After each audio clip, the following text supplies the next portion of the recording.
Today, using contributions from a couple of documentaries and comments, we look at how Africa must embrace technology to become more globally competitive.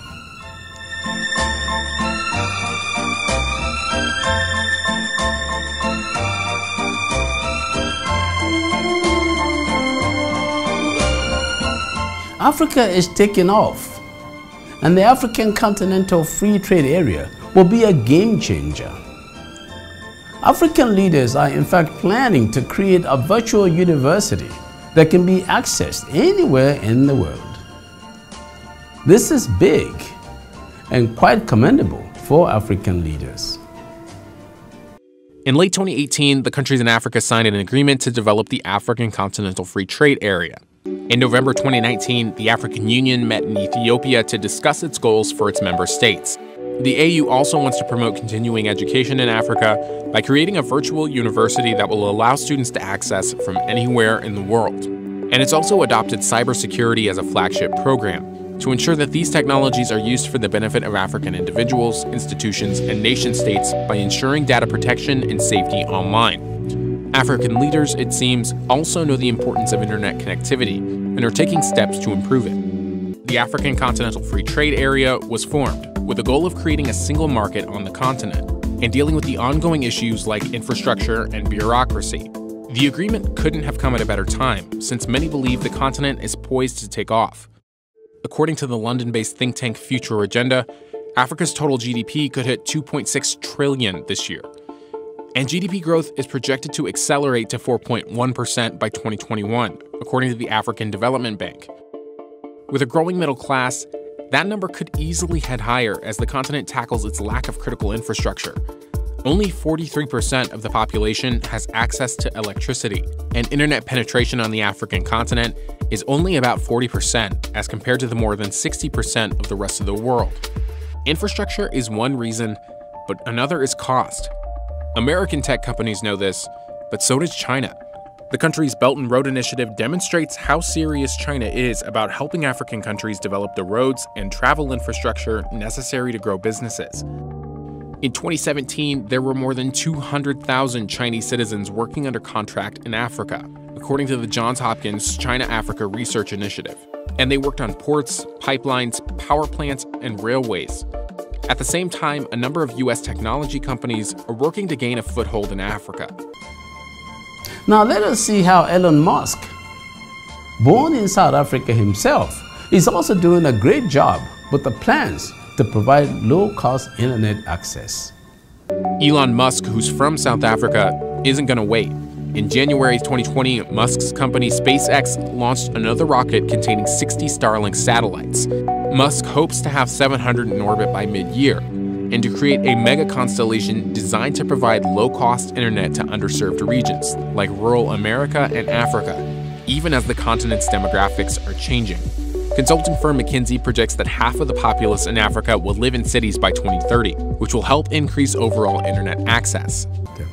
A large number of Africans make their living from farming, and Africans need to engage in smart farming by using any available farm technology to get increased productivity.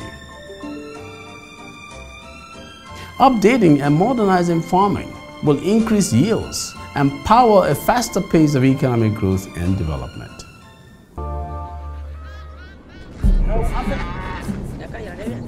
More than half of Africans make their living from farming.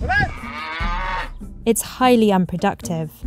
Although most Africans farm, they generate just 15% of Africa's GDP.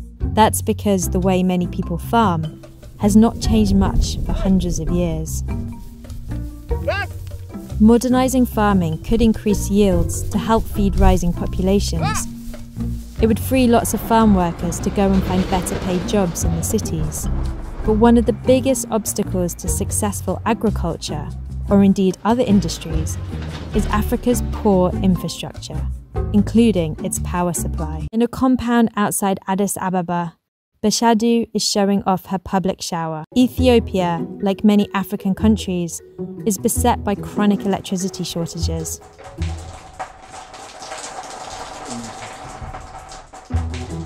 But Bashadu has found a way to keep her business running. by using power from the sun. The solar power water heater was a gift from Asifa Mengesha, the boss of one of Ethiopia's first companies to manufacture them. To prosper, Africa needs to create all kinds of jobs.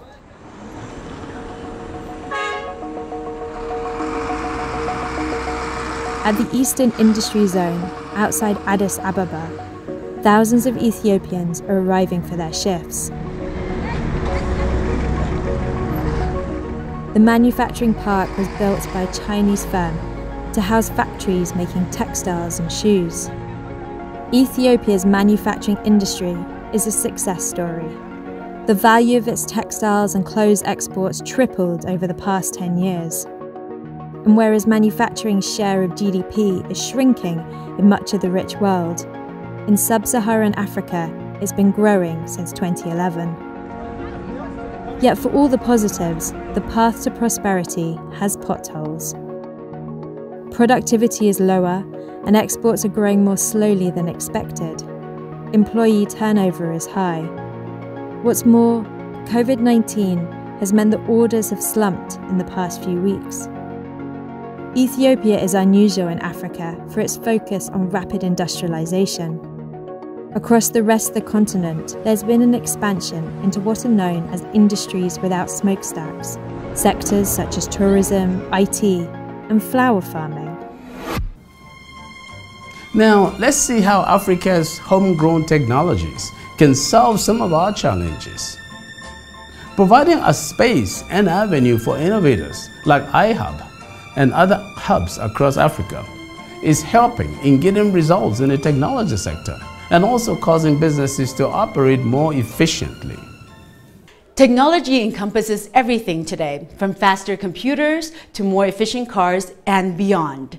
At the heart of these advancements are the innovators who think outside the box and take existing technologies to the next level. So what we do at the iHub is provide a nice conducive space for technologists and innovators to go about their work, building out the ideas to solutions that can meet their target audience. One, we offer co-working space for people that just need that office space where they can either collaborate or work individually on their products and build them out.